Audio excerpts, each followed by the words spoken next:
Jā, kas ir Santiago ceļš? Dzīvības upe, piena ceļa galaktikas projekcija uz Zemes.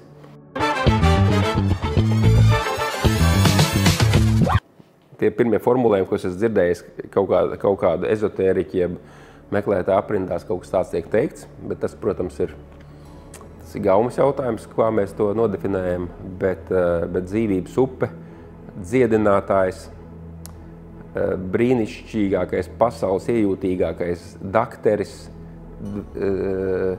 dvēseļu atbrīvotājs. Nu, es nezinu, kur plaukt es tagad to saku, bet nav svarīgi. Un, es vairāk neko labāk nevaru patreiz pateikt par to, kas ir Santiago ceļš, bet viņš ir, pēc manām zināšanām, viņš ir izveidojies pasaulīgajā laika atskaites sistēmā ap 9. gadsimtu, ja man atmiņa neviļ, kad Santiago pilsētā iespējams tika atrastas viena no 12 Jēzus mācekļiem Svētā Jēkaba mirstīgās atliekas. Nu, iespējams tika atrasta, protams, es tur blakus nestāvēju, tas tāpēc ir iespējams, bet otrs variants, ka pārvests turien no citas vietas, varbūt pat no Romas. Vienkārši man ir tik daudz stāstu prātā, ka es neatceros, kurš ir īstais. Bet katrā ziņā tur notika tas abedījums, tur tika uzcelta maza katedrālīte, kas tagad ir liela un skaista. Un sākās, visticamāk, katoļu baznīcas, tā teikt, aicināta svētceļojuma iešana. Kā es esmu to sajūts un sapratis, tad, ka svētceļojums ir kaut kas tikpat līdzīgs, jeb tikpat spēcīgs kā svētie krustakari. Bija tie svētie krustakari, Jeruzalemes atbrīvošanas kari, tad tā saucamā Latvijas atbrīvošana no pagānismu kara. Tie arī visi bija svētie kari, kuri tajā kristīgajā reliģijas atskaites sistēmā bija svētie kari. Un tā ideja bija tāda, ka tu esi kaut ko sliktu izdarījis dzīvē, ja tev arī nav naudas, tad tu piesakies tajā krusta karā un beigās tu saņem indulgences, kas ir grēku atlaišana, jeb parāda atlaišana, un vēl nopelna naudu. Respektīvi, viss čikaniekā.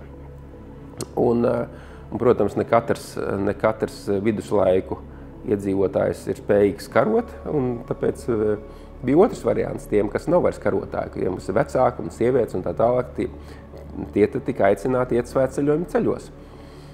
Iespējams, ka tādu pasaulē daudz, bet šis ir viens no tādiem populārākajiem, un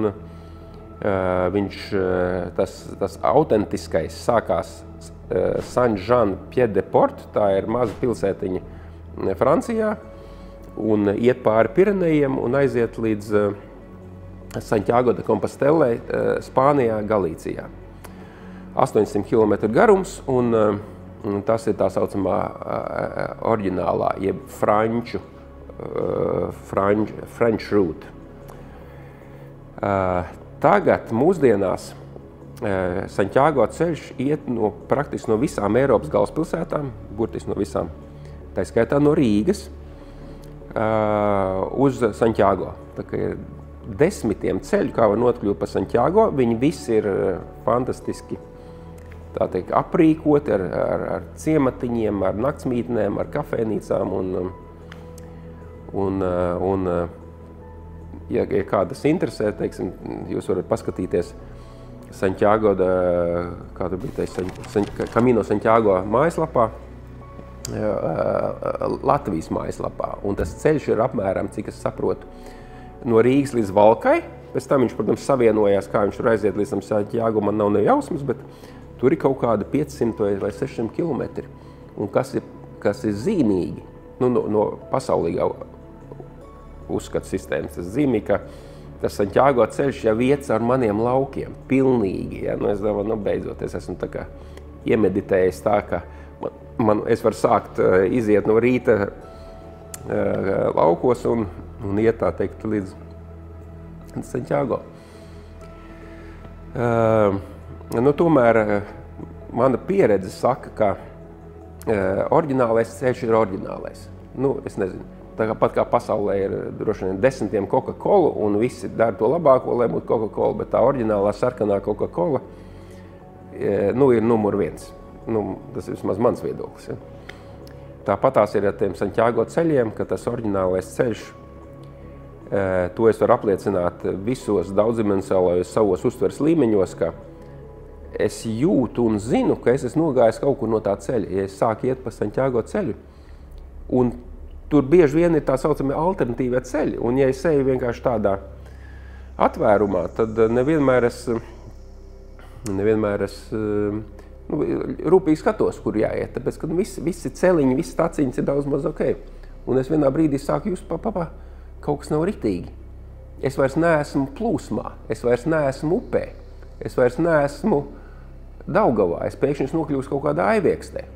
Aiviekstē arī nav nevaina, bet Daugava ir Daugava, un Aiviekste ir Aiviekste. Un tas ir tas, tāpēc, jo tuvāk mēs esam oriģinālam, dzērienā, ēdienā vai Camino Santiago ceļā, jo labāk.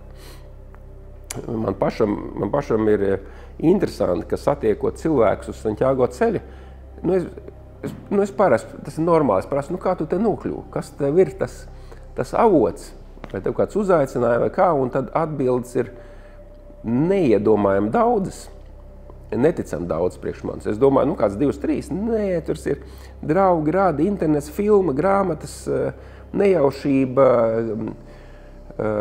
un tā tālāk un tā joprojām. Man pašam vienmēr tas stāsts, ko es visiem piedāvāju, ir tas, ka man tika uzdāvināta grāmata, kas angliski, man liekas, saucās The Pilgrim, bet es varu kļūdīties. Paulo Coelho ir autors, un latviskā versija ir Burvja māceklis.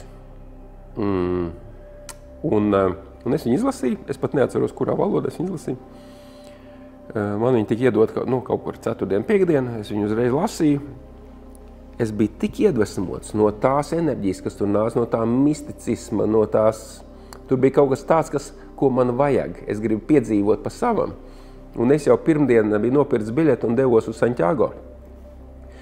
Tā kā, ja tu mans dārgais skatītāji un klausītāji esi interesēts kaut kādā veidā saslēgties ar to Santiago stāstu, tad tas ir viens no veidiem. Izlasīt Paulo Coelho grāmatu Burvja māceklis, Pilgrim, tajā Santiago, tā ir viņa, kā jau kura dzīvības pārstāvniecība uz zemes, viņa ievelk. Sākumā cilvēks nonāk tur ar jebkādu aicinājumu. Nav svarīgi, varbūt draugs uzaicina līdzi. Un tad tu vienkārši ej. Tu ej taciņa, karsts. Ja tu ej vasarā, tad Spānijā karsts 30–35 grādi. Un tad tu nonāc līdz kafejnīcai. Tur vienmēr ir svētceļotāji. Es viņus visus tagad sauc par svētceļotājiem. Agrāk es tā dalīju. Tas izskatījās pēc kristieša. Tas noteikti iet tiešām kā uz Svētā Jēkaba kapu. Un kāda ļoti maz. Tas ir vienkārši turists, tas ir sportists, tas vienkārši draudzeni uzaicinājis. Ja? Bet tagad es saprotu, ka nav svarīgi, ar kādu motivāciju cilvēks nonāk Santiago ceļā. Viņš sajūt to enerģiju, to mistiku, to dziedinošo klātbūtni, kas tur ir pieejama. Viņa, protams, nav vārdos aprakstām. To tikai zina tas, kurš iet pa Santiago. Un līdz manim tas ir atnācis, tāpēc es arī tagad saucu katru gāju pa Santiago par svētceļotāju. Man pašam, kad es saku vārdu svētceļotājs, atceros, kad es, Daumans mums 10 gadiem dzirdēju vārdus svētais. Ja? Vienbrīd, es biju tēloju jogu, es jau stāstīju iepriekš. Es tēloju jogu un tādam kārtīgam jogam svētais, kristiešu svētais, tas gan izvēja lamvārds ir. Es tagad nerunāju visu jogu vietā, tas ir lai raksturot.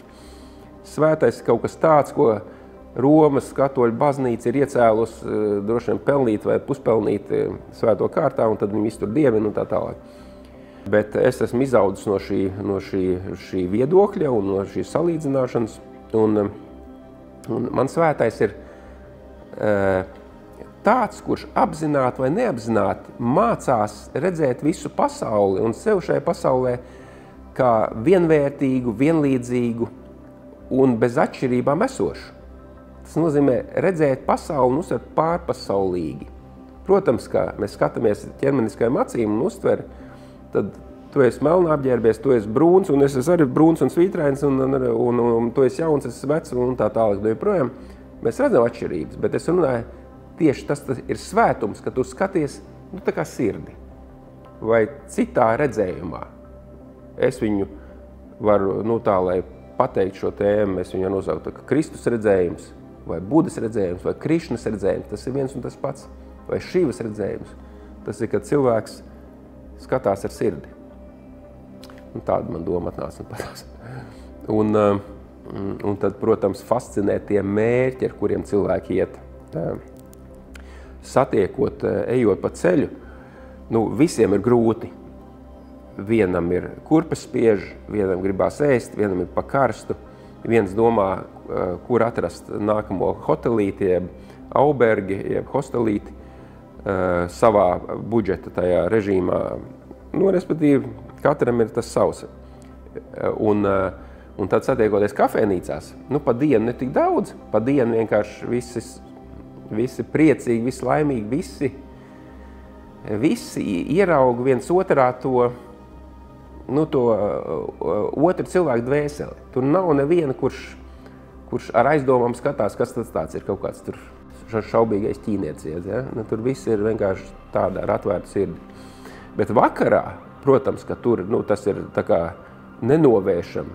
Tur ir tas ēdiens, ja, un vīniņš. Spānijā bez vīniņa vakarā tur, es domāju, tur nav ko darīt. Jā, un ir tīpaši, ja es nonāku aubergē, jeb dormatorijā, kā mums Latvijas kopmītne, tā ir tā kā lambvārds, ne kopmītne, jā, bet jūs saprotat. Tad tur tu esi kopā ar visdažādāko vecumu, dzimumu, tautu, krāsu cilvēkiem, un parasti tie ir kopgaldi. Kopgaldā apmēram 7 vakarā ir vakariņas, un tad ir tās sarunas pie vakariņām, un tad atkal dalīšanās ar to, kāpēc tu ej? Pēc pirmā jautājuma, kā tu te nokļuvi, ja? Otrs jautājums, kāpēc tu ej? Un tad ir atbildes, vēlos atbrīvoties no smēķēšanas, no nikotīna atkarības, no dzeršanas atkarības. Manā dzīvē ir kāds tūs cilvēks aizgājis no šīs pasaules, man ir smagi. Vienkārši mēģina sev atrast dzīvē. Un tādu joprojām fenomenāli tie mērķi. Es nezinu, vai tieši tie mērķi, kuriem cilvēki nonāk Camino, vai viņi tur tiek atrisināti. Bet tas, ka tur notiek milzīgākā, fantastiskākā transformācija, tas ir fakts, to es esmu pārbaudījis, un viņi notiek, tā teikt, tieši tāda, kāda viņai jānonāk. Cilvēks nonākot tur, viņš var nezināt, kāda ir viņa galvenā problēma, vai mentāli, vai ķermeniska, vai psiholoģiski. Un viņš domā kaut kādu citu, bet atbrīvošanās noteikti no tā, kas ir viņa problēma pamatā. Uz Camino nav jāiet speciāli sagatavojoties. Tagad mūsdienās ir tik daudz aplikāciju, pēc kurām nekur nevar pazust, kā jau es teicu, kafejnīcas ir ik pa kādiem 2, 3, 5 kilometriem ciematiņi. Kādas tur ir baznīcas? Jo, tas ir mūsu baznīca, visu cieņu, mūsu baznīca, Pētera baznīca, Doma baznīca un tā tālāk.